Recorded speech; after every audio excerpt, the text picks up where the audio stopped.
This video is getting ahead of the bulb planting season, so it's something to watch before you start planting your bulbs that are everywhere in the shops, garden centres at the moment, and even DIY stores.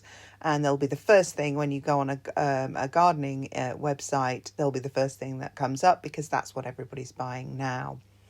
This video is suitable for any style of garden, as you can use the information to suit your own gardening tastes, whether it be a medium-sized traditional cottage garden like mine, or a small city courtyard, or even a balcony. So before I get into it, don't forget to subscribe, like, share with your friends, click the notification bell so you don't miss any more videos, and also add your comments below. Alright, so there's a wide range of bulbs out there that you can buy for spring flowering, and they range from very early flowering, snowdrops, through grape hyacinths, crocuses, right through to the tulips, and then the alliums, which start to sort of take us into the summer. So there is an order to how the bulbs flower. So generally, as I say, you'll have your crocuses and your snowdrops will come first, and then you'll get your daffodils, then your tulips, and tulips, depending on the variety, can range quite widely in when they flower. And then you have your alliums, which will then lead you into your summer flowering borders. So on that note, tip number 1, check when your bulb flowers, because it's really hard to plan how your garden's going to look if you don't know when your particular bulb is going to flower. You will find that earlier flowering bulbs tend to be smaller, so things like they're shorter in height, so things like your grape hyacinths, your snowdrops, your crocuses, your bluebells, they'll all be smaller, so you can think about that when you're starting your planting. And then as you move into the tulips, they get taller, so you can think about that as your next stage, moving closer towards summer and those billowing borders. And then you have your alliums, which are even taller, although you do get different varieties of shorter and taller tulips and alliums. But generally speaking, look at when they flower so you can start building up those borders for summer. Tip number 2, check the height. So as I just said, obviously the earlier flowering bulbs tend to be quite short, and that's probably due to the cold, the low levels of light. They just don't become those billowing summer flowers that you get in the middle of the summer. And those alliums as they head towards summer. So just think about that as well as you're planning your borders or your pots and arrangements, however you want to grow them. Just think about the height. So you're looking at when they flower and the height. So tip number 3, think about the colour palette. Whether you're informal or formal, then just giving a little bit of extra thought to complementary colours could mean the difference between a garden that is full of clashing flowers and kind of looks a bit of a mess to a beautifully cohesive planting scheme despite the mass and chaos of flowers. And of course, if you're planting lots of tulips and alliums and things like that, there will be, and daffodils, there's going to be a mass of flowers.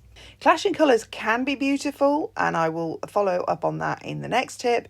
But sometimes giving a bit of thought to a colour scheme can just create a more restful, elegant looking scheme.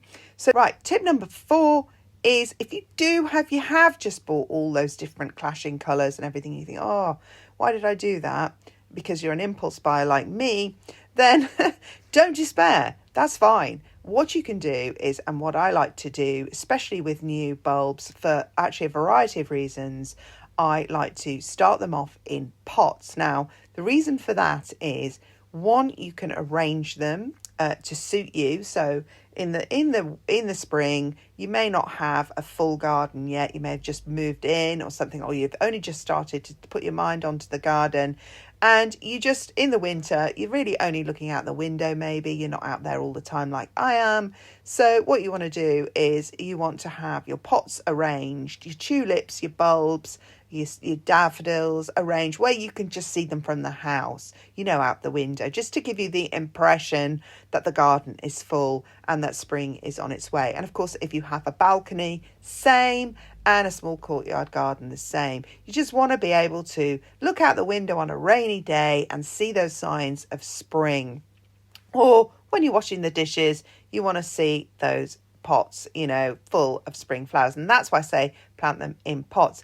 And colour block them is another good tip. So if you've bought Clashing Colours, they can really work, especially when you colour block. So you do all the orange in one tub, all the yellow in another, and all the purples in another, etc., and repeat, and then sort of put them all together in a plant sort of arrangement in pots where they're really going to make a dramatic impression. So that's how I would deal with Clashing Colours going forward.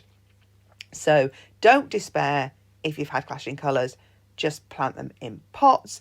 And also then you can use the pots to fill in gaps in your borders. So especially later flowering tulips, you may have other things now filling up your borders and putting on leaves, etc. And some of the late flowering tulips and the alliums can then be moved into the borders to fill those borders and create maybe some height or bring some colour to the front of a border. So pots are a really good way for planting bulbs.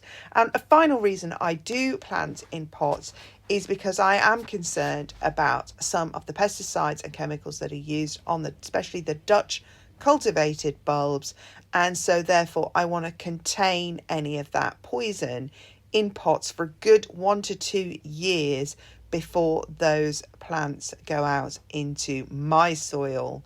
I don't want, mine's an organic garden and I don't want it contaminated. Tip number 5 is how you arrange your bulbs when you're planting them. So when I did a video earlier on in the year, I went to a National Trust historic property called Small Hythe Place, and it was just approaching May, I think. It may have even been early May. They had all their alliums flowering in this cottage garden that they had, a professional cottage garden. It was absolutely beautiful. And what really struck me particularly about the garden was the way that they had arranged their alliums. It was absolutely stunningly beautiful what they did. And it actually made a much better, cleaner impact than just having them kind of all across the garden in a kind of chaotic manner. I'll link that video below so you can watch it, because it will actually help you plan your borders for next year, because it is kind of now we're thinking about our borders for next year. And so that's a good one. It's a good video for that. And I've got 2 videos that will help you plan ahead. But back to the alliums, the way they planted them. So they planted them in groups and they came up through the borders like chandeliers.